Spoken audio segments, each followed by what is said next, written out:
Yeah, I'd want my kids to go to jail before they fought for Israel. I'll say that honestly. Based. But Candace, do you really think that if an American were to go to Israel and fight, they should lose out on the pension? I have 3 sons, and I'm going to be honest with you, Piers. I'm glad you told me that consequence. I'd take that consequence any day to them being sent back over in a coffin because they died for Israel. I don't really know what's going on with Piers Morgan. I'll say, for starters, that Piers Morgan banned me from appearing on his show. He had me on his show to debate about Russia and Ukraine. It went horribly for him. In fact, Jimmy Dore made a segment reacting to it, and it got, I think, like 1 million views on YouTube. It went mega viral on Twitter. And he said he'd have me back on the show. Piers Morgan did say he'd have me back on the show. I'll say I'm a little bit butthurt. It is a little bit personal with me and Piers Morgan because I did enjoy that one show I went on with him. And then at the start of the conflict, October 7th, he went out on Twitter and said he's never having me back on the show again, and he banned me on Twitter. Kind of a weak move. Kind of a weak move because he couldn't take the heat about his defense for Israel. Now, since then, he's been less defensive of Israel, has been less defensive of the genocide that they are committing. But for some reason, he still likes to play this middleman on the issue. It's like, it's okay, Piers. You can have opinions. You don't have to be some Hasbara AI, super chip computer plugged into Ben Shapiro talking point robot. You can have opinions of your own. There is no middleman when there is a genocide taking place. It's very simple. But for some reason, he's still, trying to play this role. I don't take sides. I wouldn't have taken a side in apartheid. I don't take sides now. Probably an accurate statement. Anyways, Candace Owens went out on the show and, let's just take a look. Under the Uniform Code of Military Justice, Article 90, dishonourable discharge can result in forfeiture of all pay and allowances up to 5 years confinement, which is a pretty heavy penalty to pay. Yeah, I'd want my kids to go to jail before they fought for Israel. I'll say that honestly. Based. But Candace, do you really think that if an American were to go to Israel and fight, they should lose out on the pension? They should lose out on their pay if they participate in a genocide. You really believe that, Candace? Okay. I would. I have 3 sons, and I'm going to be honest with you, Piers. I'm glad you told me that consequence. I'd take that consequence any day to them being sent back over in a coffin because they died for Israel. So. Okay, but I think the one thing you're missing, look, I come from a big military family, a lot of military in my family, and a lot of people fighting wars on behalf of the United States are not doing it because they think a lot of war criminals who are fighting wars because they have no idea what they're fighting for. Take a listen to this. A lot of people fighting wars on behalf of the United States are not doing it because they think Bibi Netanyahu wants them to. It doesn't matter what they think they're fighting for. Take a look at all the veterans from Iraq and Afghanistan. Do they honestly believe still the propaganda that Tony Blair and George Bush put out about those wars after 9/11? Do they still everything George Bush said and Tony Blair said 100% correct? We went in there for the democracy. No, every single veteran that you find talking on any of these podcasts, be it Joe Rogan, be it Sean Ryan, the other guys slip in my mind, they all will come out now, and they do come out and they say, look, that was a load of horseshit. Those were all lies. We know we weren't there for democracy, for freedom. Piers Morgan is still living in 2008.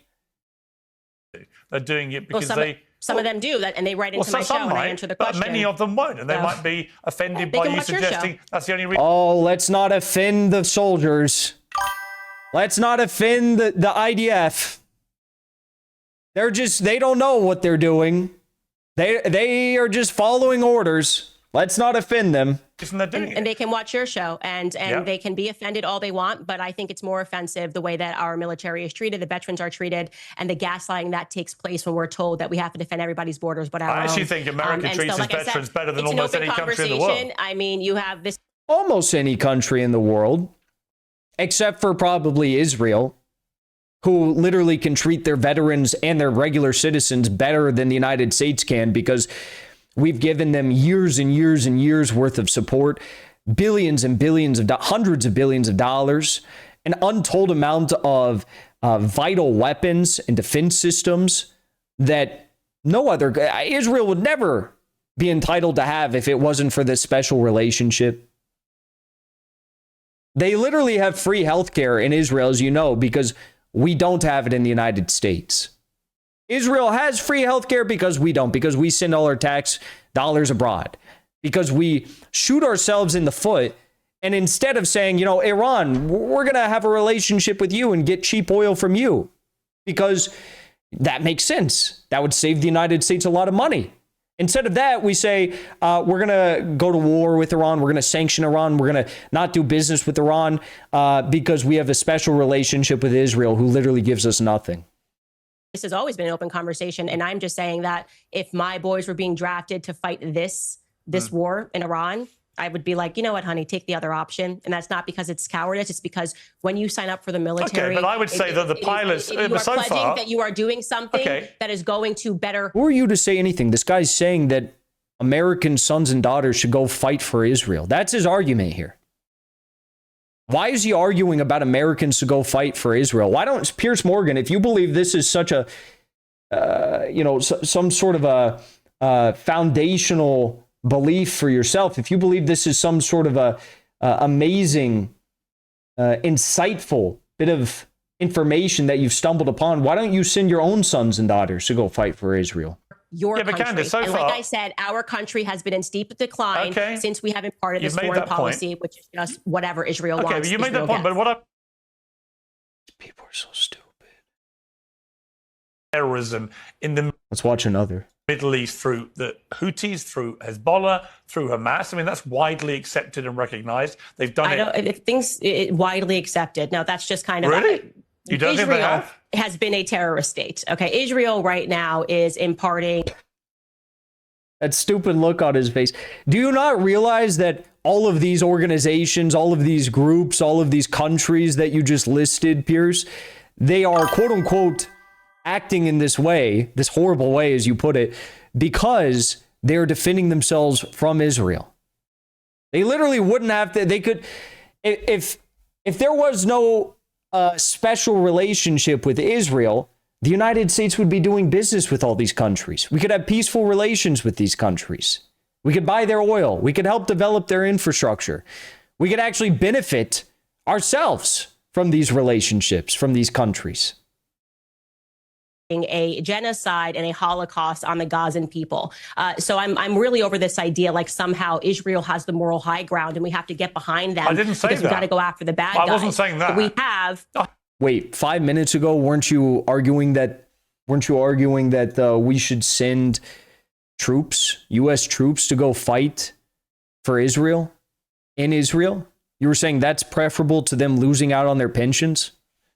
Oh, hang on. Look, we can come to Gaza, where I think we'll reach agreement about what Israel's government's been doing there in the last few months. But it's relevant. If you're going to call Iranians terrorists, if they right now had an open concentration camp where they were mass killing their own people, we would all be saying this is ridiculous. So it's rich to me that people are concerned about Iran having nukes. But I'm concerned about Israel, who won't even admit that they have nukes, having nukes. While at the same time, they are executing a genocide and a Holocaust in Gaza that the world is watching. So who's the bigger terrorist is the question today. I would say as an American that if we're going to get behind a regime change, it should be in Israel first. So that Has Iran tried to buy off our politicians? Has Iran facilitated an international child trafficking scheme to blackmail business leaders and politicians and royal family alike? Why are they so upset about Iran? I'll never understand. That would be my position. I think the position of a lot of people who are waking up to the fact that Zionism has brought us nothing but grief in America. Can you name one positive thing that Zionists have contributed to America? That us fighting these perpetual wars on behalf of Zionism has contributed to America? No, he can't. No, he can't. Of course he can't. Because the relationship only goes one way. Well, even though I'm not allowed back on Piers Morgan, it's great to see him get a very serious wake-up call. Shout out to Candace Owens.